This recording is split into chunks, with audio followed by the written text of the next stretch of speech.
गर्छु। ल अब आजको क्लासमा यहाँहरु सम्पूर्णलाई म स्वागत गर्न चाहन्छु। हामी नियमित विषयवस्तुमा छलफल गर्ने गरी अगाडि बढेका छौं र हामीले हिजो एक्जाम्पल 1 सँग सम्बन्धित रहेर केही एउटा प्रब्लमलाई चाहिँ हामीले इन डिटेलमा छलफल गर्यौं। त्यो हाम्रो डाइसको प्रब्लम थियो। आज एक्जाम्पल 2 मा चाहिँ हिजो थोरै डिस्कस त गरिएको तर अलिकति राम्रोसँग क्लियर गरेर एक्जाम्पल नसकिएको त्यो एक्जाम्पलमा म यहाँहरुलाई ध्यान आकर्षण गराउन चाहन्छु। एक्जाम्पल 2 मा के भनिएको छ भने in a group of equal number of men and women 75% men and 60% women are employed भनेको छ। यहाँले बुझिसक्नुभयो। अब इक्वल नम्बर अफ मेन र वुमेन भनेपछि हामीले मेन पनि 100 मान्छौं वुमेन पनि 100 मान्छौं भन्ने कुरा यहाँहरुलाई हिजो अलिकति क्लियर पारेको छु। यो कन्डिसन हो किनभने त्यसैको रेस्पेक्टमा हामीलाई पर्सेन्टेज दिएको छ। अब 100 मानेपछि 100 मा 70 जना चाहिँ 75 जना मेन चाहिँ इम्प्लोइड र 60 जना वुमेन चाहिँ इम्प्लोइड भन्ने अर्थ लाग्छ। अब जब तपाईसँग इम्प्लोइड डाटा छ भने you can easily calculate unemployed data. तपाईले अनइम्प्लोइड देखाउन सक्नुहुन्छ। 75% मेनहरु चाहिँ इम्प्लोइड छन् भन्नुको अर्थ हो त्यहाँ 25% मेनहरु चाहिँ अनइम्प्लोइड छन्। अनइम्प्लोइड। त्यसैगरी 60% वुमेन आर इम्प्लोइड भनेको छ। That means we can easily conclude that 40% women are unemployed. किनभने अनइम्प्लोइड को कन्डिसनमा हामीलाई कन्डिसनल प्रोबेबिलिटी क्याल्कुलेट गर्न दिएको छ। ल अब हेर्नुस् है त। अब तपाईले 100 जना र 100 जना 100 जना मेन 100 जना वुमेन 200 जनाको तपाईको समूह छ। फेरि त्यो 100 100 त्यहाँ कहीँ पनि दिया छैन। पर्सेन्टेजमा डाटा दिया छ। इक्वल नम्बर अफ मेन र वुमेन भनेपछि दुईटैको संख्या बराबर मानिदिन्छौँ हामी। त्यो भनेको 100 मान्छौँ। त्यो चाहिँ रुल। अनि 200 जना भए 200 जना मध्ये त्यसको 75% जना मेन चाहिँ इम्प्लोइड अनि 60 जना वुमेन चाहिँ इम्प्लोइड छन् भनेपछि तपाईको मेन इम्प्लोइड पर्सन पनि तपाईको क्याल्कुलेट गर्न सक्नुहुन्छ। अब कति जना चाहिँ इम्प्लोइड हुन्छ 75 र 60 जोड्दा कति भयो 135। त्यति चाहिँ इम्प्लोइड। बाँकी रहेको 65 चाहिँ के हो अनइम्प्लोइड। अब तपाईको समूहमा त के रहेछ मेन वुमेन जो भए पनि इम्प्लोइड र अनइम्प्लोइड पनि रहेछन्। इम्प्लोइड र अनइम्प्लोइडबाट अब तपाईले त्यहाँबाट राल घोल त्यो समूहबाट तपाईले एकजना मान्छेलाई सिलेक्ट गर्नुहुन्छ। र्यान्डमली सिलेक्ट गर्नुहुन्छ। र्यान्डमको अर्थ हो तपाईले सिलेक्सन बायस गरेर गर्नुहुन्न। तपाईले लोटरी एप्रोचबाट गोला प्रथाको तरिकाबाट सिलेक्ट गर्नुहुन्छ। को आउँछ तपाईलाई थाहा हुँदैन। each person having equal chance of being selected है। सबैको छानिने सम्भावना बराबर हुन्छ त्यतिखेर। अनि फाउन्ड टु बी अनइम्प्लोइड छानेको यसो मान्छे तान्दाखेरि बेरोजगारी परेछ नि।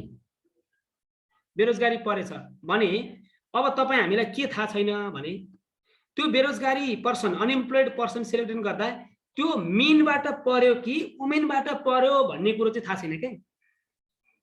अब थाहा हुन्छ मेनबाट पर्ने सम्भावना कति छ वुमनबाट पर्ने सम्भावना कति छ भनेर त्यो प्रोबेबिलिटी क्याल्कुलेट गर्नुपर्ने छ हामीले। यहाँहरुले क्वेशन चाहिँ पक्कै पनि बुझ्नु भएको छ भन्ने मलाई लाग्छ। के छ क्वेशनमा क्लियर हुनुहुन्छ। Understanding the problem is half done भन्ने चलन छ।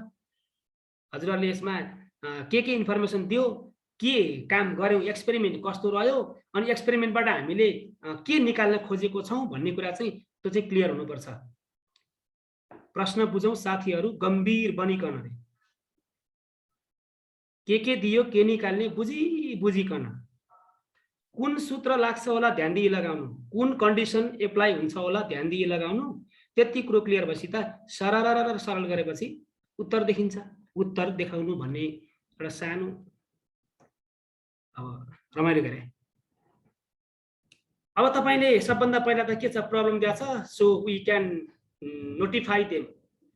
म्याथमेटिकल स्ट्रक्चरमा लान त हामीले त नोटेसन दिनु पर्यो। नोटेसन प्रोभाइड गर्न पर्यो।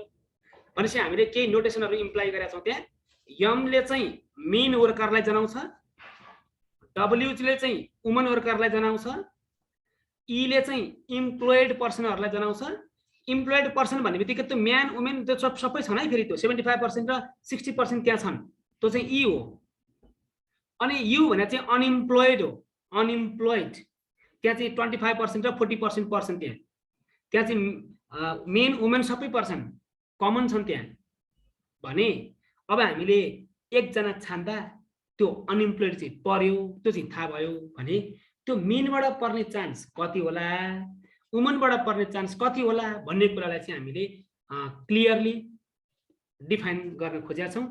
अब यहाँसम्म क्वेसनको बारेमा र यो नोटेसन प्रोभाइड गरेको बारेमा यहाँहरूलाई कुनै प्रब्लम कन्फ्युजन छ भने यहाँहरूले भन्न सक्नुहुन्छ। यदि बुझ्नु भएको छ, क्लियरै छ यहाँसम्म त खासै के छ र भन्ने लाग्छ भने म अर्को स्लाइडमा गएँ। के छ तपाईँहरूको विचार के छ ल भन्नुहोस् त, कतिको बुझिरहनु भएको छ? ल बुझ्नु भएको छ, मजाले बुझ्नु होला। त्यो अगाडिको क्वेसन हेर्नुहोस् त, अगाडिको क्वेसनलाई हामीले टेबुलेसन गऱ्यौँ यहाँ उताको मिनलाई चाहिँ मेल भनिएको छ, टेबलमा चाहिँ त्यो भनिएको छ, अब वुमनलाई चाहिँ फिमेल भनिएको छ है। तर हामी चाहिँ एम र डब्लु नै युज गर्छौँ, त्यो चाहिँ यहाँहरूले बुझ्नु होला। यहाँ चाहिँ मैले चेन्ज गर्नु पर्ला पछि फिगरमा गएर। एकर्डिङ टु द क्वेसन्स भन्यो, हामीले त्यो सम्पूर्ण डाटाहरूलाई चाहिँ यहाँ इम्प्लाइ गर्दाखेरि यस्तो यस्तो डाटा देखियो। एकातिर हामीले कलम वाइज चाहिँ मेल र फिमेल भनेर राख्यौँ, अनि रो वाइज चाहिँ हामीले रो वाइज चाहिँ मेल र फिमेल भनेर राख्यौँ, कलम वाइज चाहिँ हामीले इम्प्लोइड र अनइम्प्लोइड भनेर राख्यौँ। त्यसको अर्थ तपाईँले के बुझ्न सक्नुहुन्छ भने जब भन्ने जब क्राइटेरिया चाहिँ इम्प्लोइड र अनइम्प्लोइड हो, जेन्डर क्राइटेरिया चाहिँ मेल र फिमेल हो।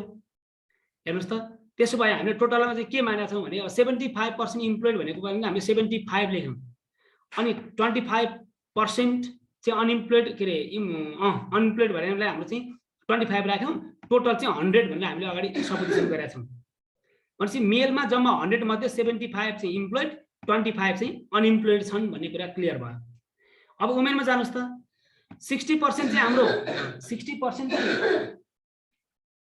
60% चाहिँ हाम्रो इम्प्लोइड छन्, अनि 40% चाहिँ अनइम्प्लोइड छन्। एग्रिगेटमा हाम्रो 100 हुनुपर्छ, त्यो चाहिँ मिलाएर राख्नु पर्यो हामीले।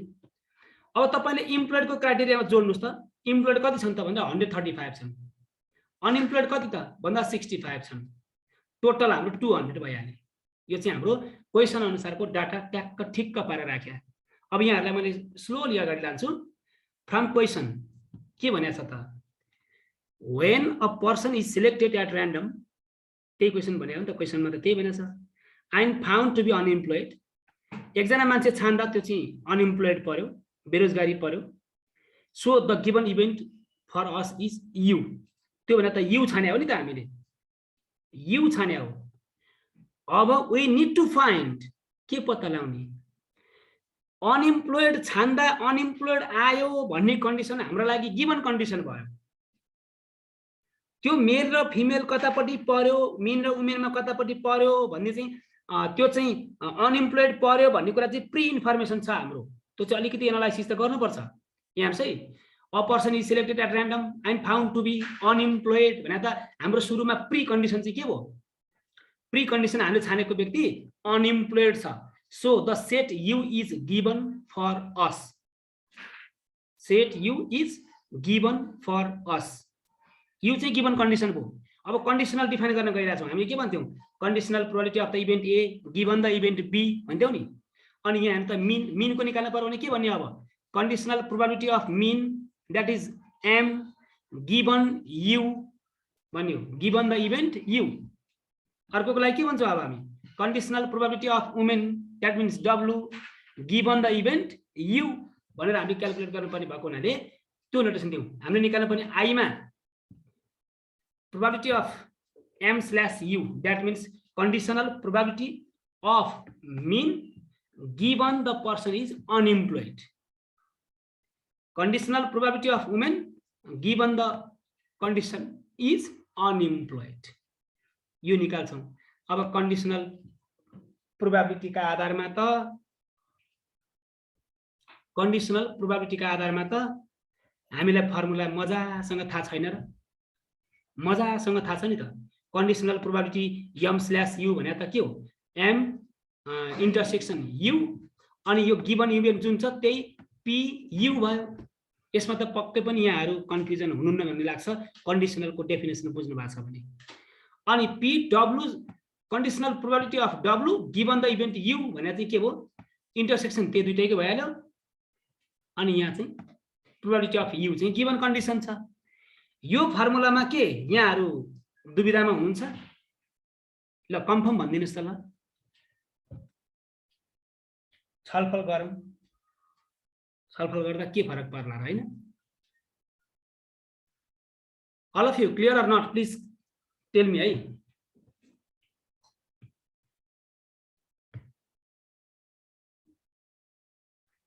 क्लियर हुनुहुन्छ होला? ओके, सुन्नु त भएको छ नि?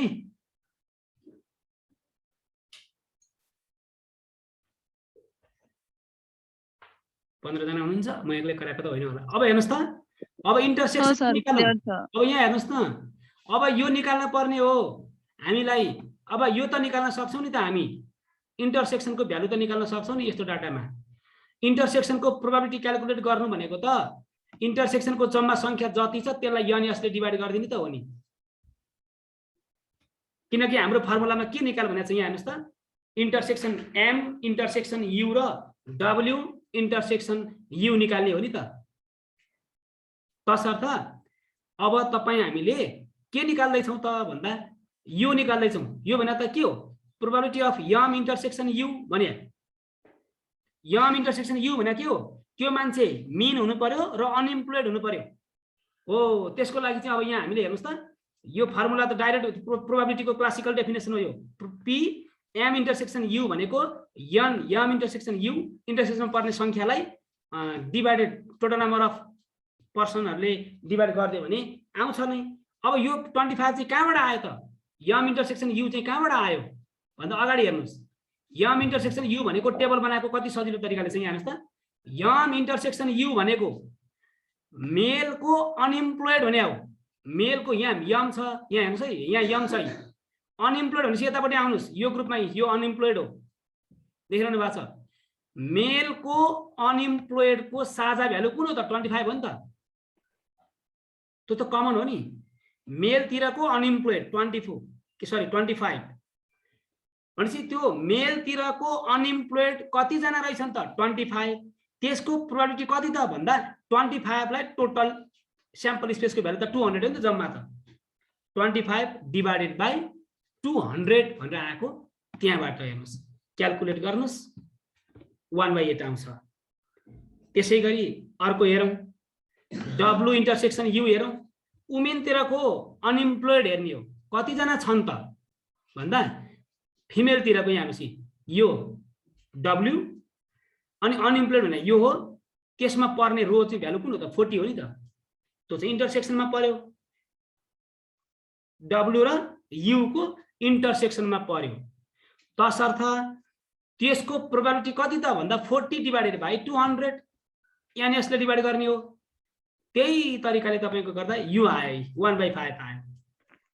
अब प्रोबेबिलिटी अफ यु चाहिँ कति त? अनइम्प्लोइड मान्छे सिलेक्सन हुने चान्स चाहिँ कति त भन्दा अनइम्प्लोइड मान्छे भनेको probability of unemployed U, that means number of U divided by number of S. अब अनइम्प्लोइड कति छन् त हाम्रो भन्दा टेबलबाट तपाईहरुले इजिली देख्नुहुन्छ। अनइम्प्लोइड को टोटल भ्यालु 65 छ। देयर आर 65% अनइम्प्लोइड, अर्थात there are 65% unemployed out of 200 भएको हुनाले हामीले 65 डिभाइडेड बाइ 200 गर्यौं। त्यो भनेको 13 डिभाइडेड बाइ 40 क्याल्कुलेट गर्दा। अब तपाईको हाम्रो यो तीनटा भ्यालु भनेको यो माथि दुईटै फर्मुलामा लाग्ने एप्लिकेबल हुने भ्यालु हो। अब त ड्याङ ड्याङ मिलाइदिउँ न। ए यो त उताकै कपी गरे हो। यो भने 1/8 आएको छ, यो 13/48 आएको छ। तपाईले यसलाई सिम्प्लिफाई गरेर 1/8 अनि यो रेसिप्रोकल भएर यो 40 माथि गयो, 13 यही छ, 5/13 भयो।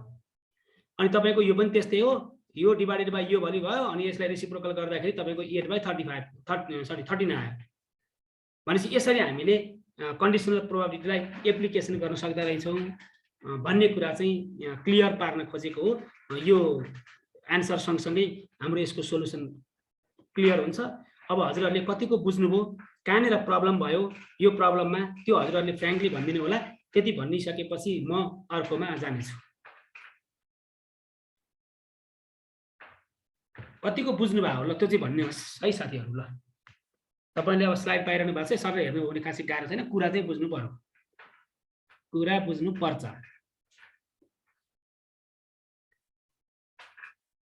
अब हजुरहरुलाई सोधिरहेको छु, I am waiting your response. अब रेस्पोन्स आएन भने बुझ्नुभयो भन्ने बुझ्नुपर्छ। मौनम स्वीकृतम भवन्ति भन्ने श्लोक छ नि एउटा, एकचोटि क्लियर गर्नु सर, अलिक बुझिन अलिकति। त्यही त कहाँनिर प्रब्लम भयो फिल गरिरहनु भएको छ हजुरले। अगाडिकै प्रोसेसबाट एकचोटि गरिदिनु न।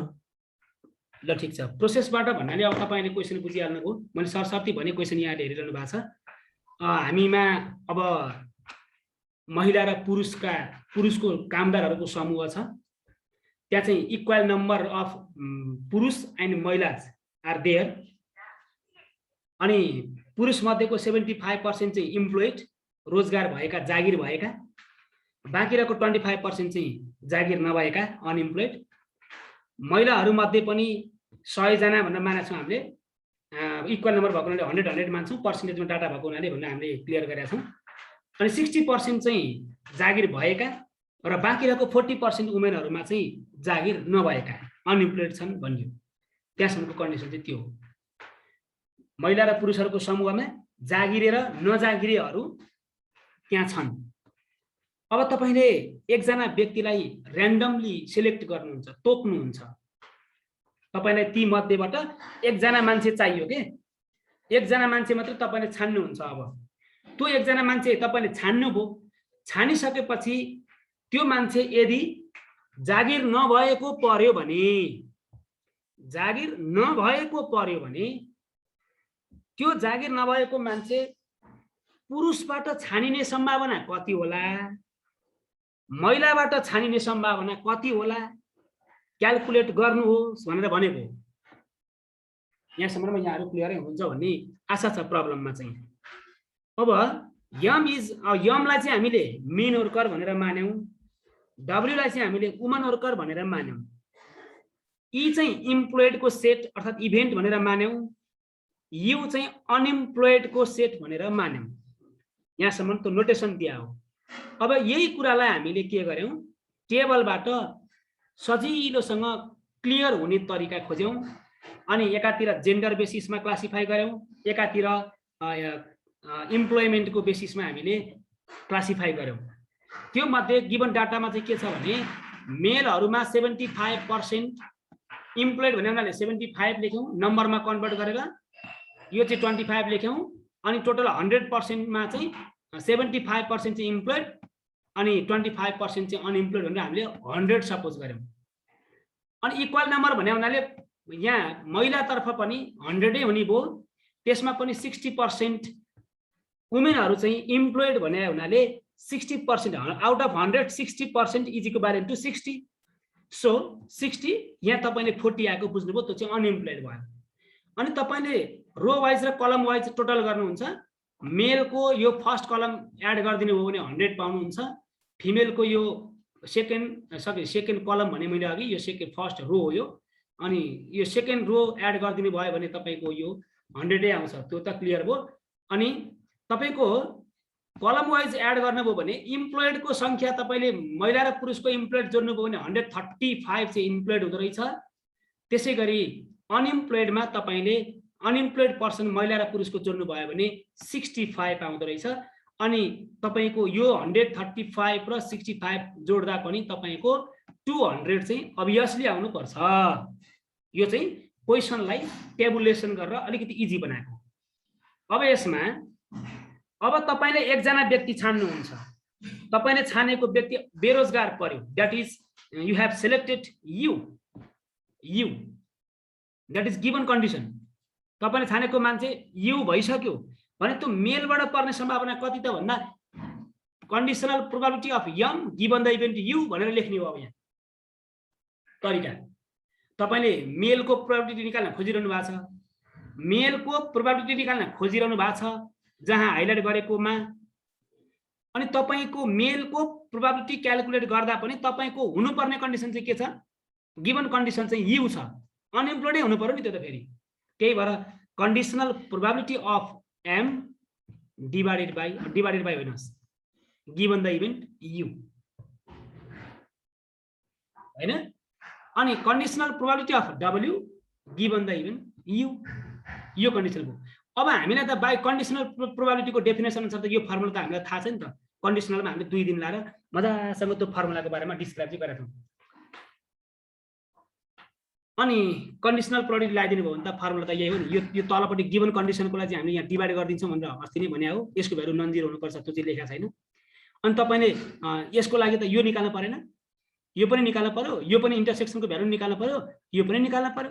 भनेपछि यस्तो डाटामा सजिलो चाहिँ के भयो भने probability of the intersection of male and unemployed भन्यो भने तिनीहरूको नम्बरलाई जम्माले भाग गर्ने होइन र। भनेपछि मेलको अनइम्प्लोइड कति त भन्दा मेलको अनइम्प्लोइड यतापट्टि आउनुहोस् त 25, मेलको अनइम्प्लोइड हेर्नुहोस् त, मेलको अनइम्प्लोइड तर्फ यो मेल भयो, अनइम्प्लोइड तर्फको सङ्ख्या हाम्रो कति छ 25।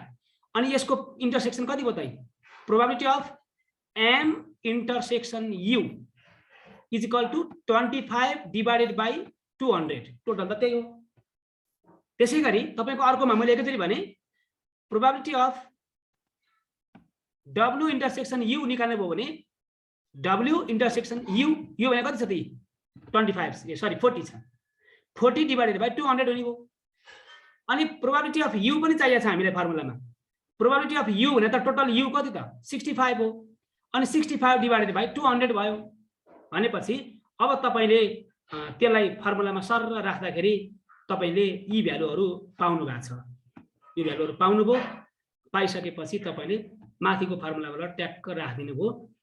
यति चाहिँ यहाँहरूलाई क्लियर पार्ने प्रयास मैले गरेँ। यो चाहिँ फर्मुलामा राखेर हामीले अब भ्यालु मात्रै सब्स्टिट्युट गरेर क्यालकुलेट गऱ्यौँ। पक्कै पनि यहाँहरूले यो कुरा बुझ्नुभयो भन्ने लाग्छ।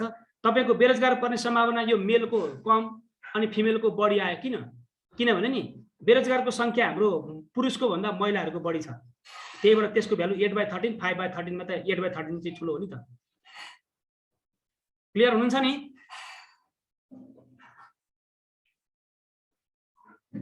यस क्लियर। अब बुझ्नु भएन भने हजुरहरूले फेरि पनि अब भिडियो एकचोटि हेर्नु होला। क्लियर छ सर, क्लियर छ। ल यो प्रब्लम सँगसँगै हाम्रो फर्स्ट एपिसोड चाहिँ टाइम लेस देन 1 मिनट भन्ने हुनाले सकिएको छ। अब यहाँहरूले अब लगभग 11 भएछ, 15 तिर यहाँहरूले रिजोइन गरिदिनु होला। यो अलिकति टाइम त्यो सेभिङको लागि मेरो टाइम हो। र क्लियर हुनु भएको छैन भने हजुरहरूले भिडियो पाउनुहुन्छ, सब्सक्राइब गरिदिनु, आइहाल्छ। के भएर मलाई पनि धेरैजना भयो भन्ने लाग्छ। ल एउटा प्रब्लममा हामीले यो एपिसोड सक्यौँ। दुईटा प्रब्लम गऱ्यौँ, एउटा परमुटेसनको प्रब्लम गऱ्यौँ, एउटा चाहिँ कन्डिसनल प्रोबेबिलिटीको यही प्रब्लम गऱ्यौँ हामीले। यो सँगसँगै हामी पहिलो चरणलाई यही अन्त्य गर्छौँ र दोस्रो चरणमा जोडिने प्रयास गर्छौँ। Thank you.